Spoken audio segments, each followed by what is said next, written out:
আমরা জানলাম shutter, aperture এবং আইএসও এই তিনটা প্যারামিটার দিয়ে আসলে আলোটাকে কন্ট্রোল করা যায় এবং সেটা আমরা প্র্যাকটিক্যালিও করে দেখলাম যে আসলেই আলো কন্ট্রোল করা যায়।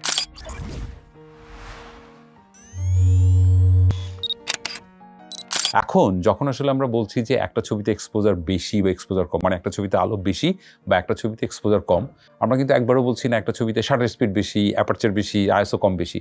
আমরা বলছি ছবিটাতে আলো বেশি বা ছবিটাতে আলো কম। এই ছবির আলোটা মানে কি, শাটার, অ্যাপারচার, আইএসও এই তিনটা প্যারামিটার ব্যবহার করে আমরা যে আলো কমালাম কিংবা বাড়ালাম সব কিছু মিলে কিন্তু ফাইনালি একটাই লাইট হলো এবং সেটাই আসলে এক্সপোজার।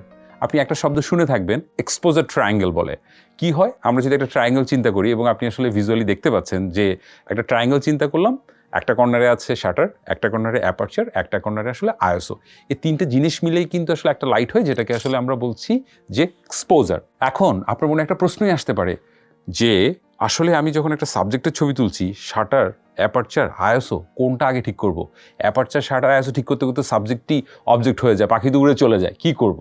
ধরুন আপনার এই মুহূর্তে একটা সাইকেল চালাচ্ছে এমন একজনের ছবি তুলতে ইচ্ছে হচ্ছে। যখনই আসলে আমরা আপনাকে কেউ বলবে যে একটা সাইকেলের ছবি তুলবো, তাহলে আপনাকে জানতে হবে সাইকেলটা কি আসলে দাঁড়িয়ে আছে না সাইকেলটা আসলে মুভ করছে। আমি বলেছি যে একটা চলন্ত সাইকেলের ছবি আমরা তুলছি, তার মানে হচ্ছে যে আগে তো আসলে ওকে ধরতে হবে, ক্যাপচার করতে হবে। আমরা জানি যে আসলে অ্যাপারচার দিয়ে তো আসলে চলন্ত কিছু ধরার নাই, আইএসও দিয়ে ধরার নাই, তার মানে আসলে প্রথম প্রায়োরিটিটা এখানে চলে আসলো কি, শাটার স্পিড। আমার শাটার স্পিডটা বাড়িয়ে দিতে হবে। কত বাড়াতে হবে সেটা ওই সময় সিচুয়েশনের উপর ডিপেন্ড করবে, দিনে ছবি তুলছি না রাতে ছবি তুলছি।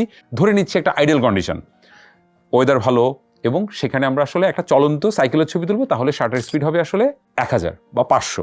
তাহলে দেখুন আপনি কিন্তু আসলে ঠিক করছেন, আপনি কোন সাবজেক্টের ছবি তুলছেন তার উপর ডিপেন্ড করে আসলে প্রায়োরিটিটা ঠিক হচ্ছে। ধরুন এখন যদি আমরা আপনাকে বলি যে আমরা একটা পাখির ছবি তুলবো, তাহলে বলুন তো শাটার স্পিড কত হবে? আপনার মাথায় প্রশ্ন কি আসছে না, আচ্ছা পাখিটা কি বসেছিল না পাখিটা আসলে উঠছিল? যদি পাখিটা বসেই থাকে তাহলে তো আসলে আমার শাটার স্পিড অনেক বেশি বাড়ানোর প্রয়োজন নেই, শাটার স্পিড হবে 125, 160, 100, যে কোনো কিছু হতে পারে, কারণ পাখিটা তো আসলে মুভ করছে না, মানে পাখিটা তো আসলে উড়ন্ত না বা চলন্ত না, রাইট?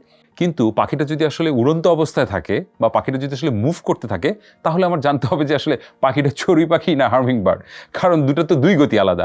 সো আমরা আসলে কেন গতির কথাটা বলছি, তার গতির উপর নির্ভর করে আমি যে সাবজেক্টের ছবি তুলছি তার গতির উপর নির্ভর করে কিন্তু আসলে আমার শাটার স্পিডটা বেড়ে যাবে। আমি যদি আসলে একটা চড়ুই পাখির ছবি তুলি, শাটার স্পিড হয়তো 1000, 2000 হয়ে যাবে, কিন্তু আমি যদি একটা হার্মিং বার্ডের ছবি তুলি তাহলে তো আমাকে শাটার স্পিড 8000-এ চলে যেতে হবে। চলন্ত বস্তুর ক্ষেত্রে আপনি যদি মাথায় রাখেন যে একটা সাইকেলের চলন্ত আর একটা বাস বা একটা গাড়ি চলন্ত, দুইটাই কিন্তু চলন্ত, কিন্তু পার্থক্য কিন্তু অনেক। সাইকেলটা হয়তো আমি যেই গতিতে চলছে তার চাইতে কয়েক গুণ বেশি গতিতে কিন্তু আসলে চলছে গাড়িটা। তাহলে আমাকে আসলে গতির কথা মাথায় রেখে আসলে আমাকে ঠিক করতে হবে যে আসলে আমার শাটার স্পিডটা কত হবে। সো ঠিক উল্টোভাবে যদি আপনি চিন্তা করেন, মনে আছে বলেছিলাম যে আপনার সবচেয়ে প্রিয় গায়ক, নায়ক বা আপনার পছন্দের মানুষ কোনো এক সেলিব্রিটির সাথে দেখা হয়ে গেল বসুন্ধরায় আর লিফটের কর্নারে বা পার্কিং লটে, তখন আসলে কি হবে? তখন কি শাটার না অ্যাপারচার না আইএসও? খেয়াল করে দেখুন তো, ওখানে কিন্তু আসলে শাটার বাড়িয়ে কি করবেন, খুব তো আলো কমে যাবে। আবার অ্যাপারচার দিয়ে হয়তো খুব বেশি একটা সুবিধা হচ্ছে না, কিন্তু আইএসওটা বাড়িয়ে দিয়ে আপনি কিন্তু চাইলে আসলে আলোর গ্রহণ ক্ষমতা বাড়িয়ে দিতে পারেন, রাইট? লাইট সেন্সিবল করে তুলতে পারেন। অ্যাটলিস্ট ছবিটা হলো, না হয় একটু ডিজিটাল গেইন হলো, কিন্তু আপনার ছবিটা কিন্তু হলো। তাহলে আপনি কি ছবি তুলতে চান, আপনার প্রয়োজনের উপর ডিপেন্ড করে আসলে শাটার, অ্যাপারচার, আইএসও কোনটা আগে ঠিক করবেন সেটা নির্ধারণ করতে হবে। ধরুন আপনি আপনার প্রিয় বন্ধুর ছবি তুলছেন, স্ট্রিট ফুড খাওয়ার পরে একটা স্ট্রিট লাইট ফটোগ্রাফি হবে। এখন এই পোর্ট্রেট তুলতে গিয়ে কি সমস্যায় আপনি পড়বেন? প্রথম সমস্যা হচ্ছে আলো কম, আলোর স্বল্পতা, এবং আপনি জানেন যে শাটার স্পিড কমিয়ে ফেললে আলো বাড়ে, তাহলে আপনি শাটার স্পিড হয়তো 60, 80 বা 100-এর নিচে যাবেন না, কারণ আপনি জানেন যে শেক হয়ে যেতে পারে। আপনি আইএসও আপনার ক্যামেরা অনুযায়ী হয়তো 800 বা 1000 গেলেন, এর বেশি গেলে আসলে অনেক বেশি ডিজিটাল নয়েজ চলে আসছে বা গেইন চলে আসছে, দানা দানা ভাবটা চলে আসছে, আপনি সেটাকে ইগনোর করতে চান। কিন্তু অ্যাপারচারের কথাও তো ভুলে গেলে চলবে না।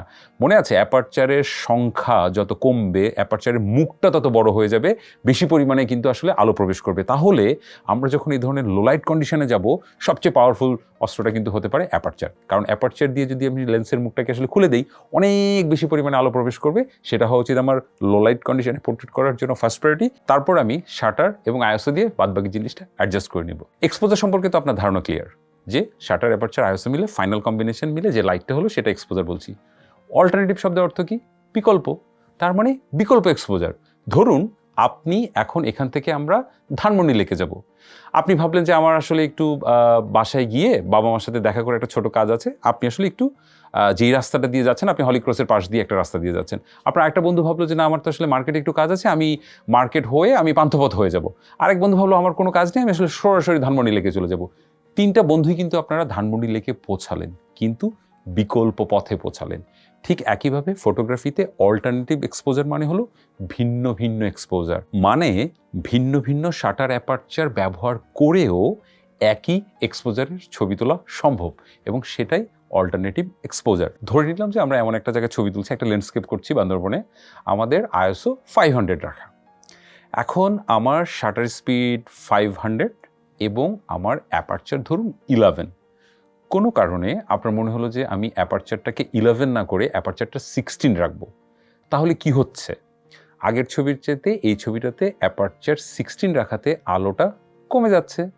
আলোটা যেহেতু এখানে কমে গেল, আমার শাটার স্পিড ছিল 500, আমি 500-র জায়গায় যদি সেখানে এটাকে 320 করে ফেলি, তাহলে ওই আলোটা বেড়ে গেল।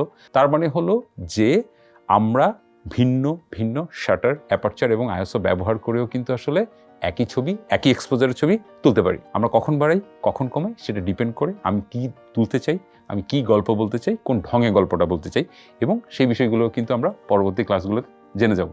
দেখা হচ্ছে।